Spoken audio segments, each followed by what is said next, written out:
Hello, I'm Rok from RTI. We have here the RTI Mora set up for a big bore. We did a competition yesterday with it at the Extreme Benchrest.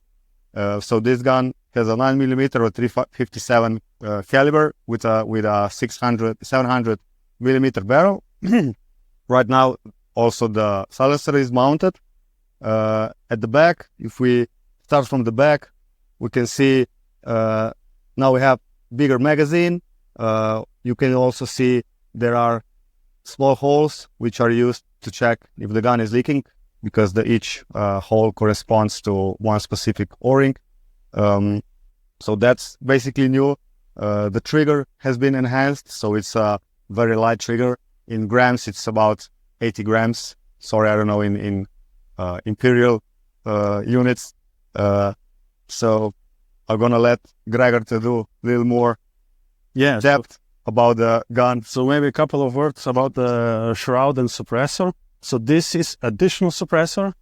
The barrel already ends about here, so you already have internal integral suppression. So typically, for example, I shoot mainly even without this additional, but with this, it's actually completely backup friendly. So you can only hear a gas of air, nothing else.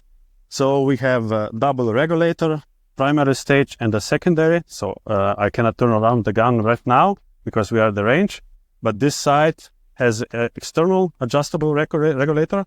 So the reason why we have two is because the first one will lower down the pressure. So the second one has a less of a gradient of temperature, pressures to deal with. And because of that, it's more consistent.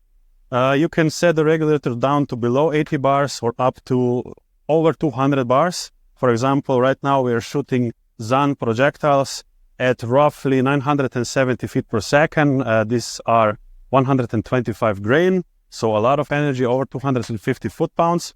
And we are using about 215 bars on the rack to do so. So yeah, that's the gist of it. Maybe additional things that the rail is adjustable. So you have a rough adjustment, and this screw is a fine adjustment. So you can get 150 MOA elevation, yeah. So it's already prepared for a long range. Chickpeas can be adjusted height. You can have it on either side. The magazine also rotates to the other side, so it's good for lefties and righties. You also have adjustable height of the backrest. And most important thing? Yeah, one of the most important things is, of course, the valve. So this is a pressure-assisted valve, but the difference between, let's say, P3 and this one is that this one has this adjuster, and this actually adjusts the dwell time. So you can go out and have a longer dwell time of the valve, or you can go in and have much shorter dwell time. So what that allows you to do is shoot either 177 pellets, for example, and what we have here, 9mm at huge powers, and still have it really efficient and really also not only air efficient, but also in terms of your regulated pressure efficient. So, for example, Benchrest we shoot today with 22 Monsters redesign, and the pressure was about 135 bars only, and we were shooting at 1040 feet per second with pellets. That is with long-range barrel, by the way. So, I don't know. You take off if I forgot something. So one thing I like about the valve, that it's also accessible if you want to maybe service it.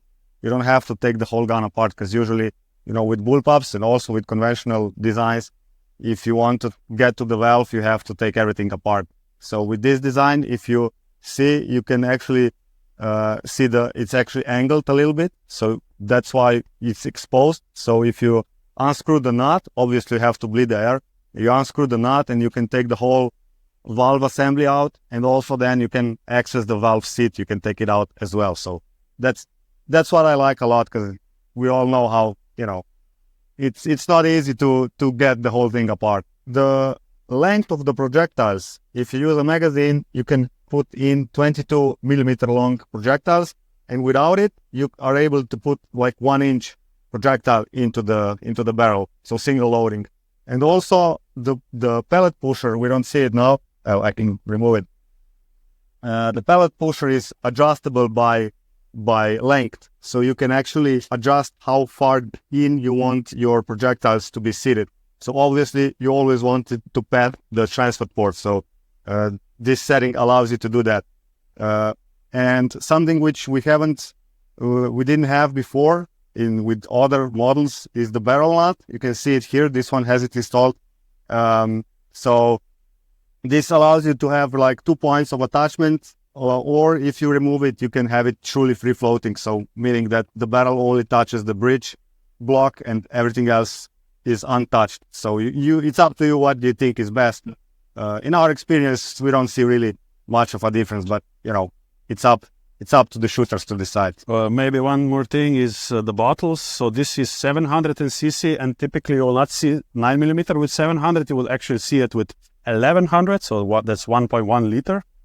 And for that, of course, the bottle is wider, so you need more clearance below the shroud. So what you do is you can remove this whole regulator block and rotate it for 180 degrees. And you can choose on which side you want to have the fill port or the gauge, and have that bottle slightly lower and then have way more air. And that is typical for configuration for what we call the sniper version. And then we have a standard version, which is with 600mm barrel and this bottle. And the smallest, the compact, is 500mm barrel and 500cc bottle. Yeah, so very small and still a lot of shots. Yeah. I guess that's it.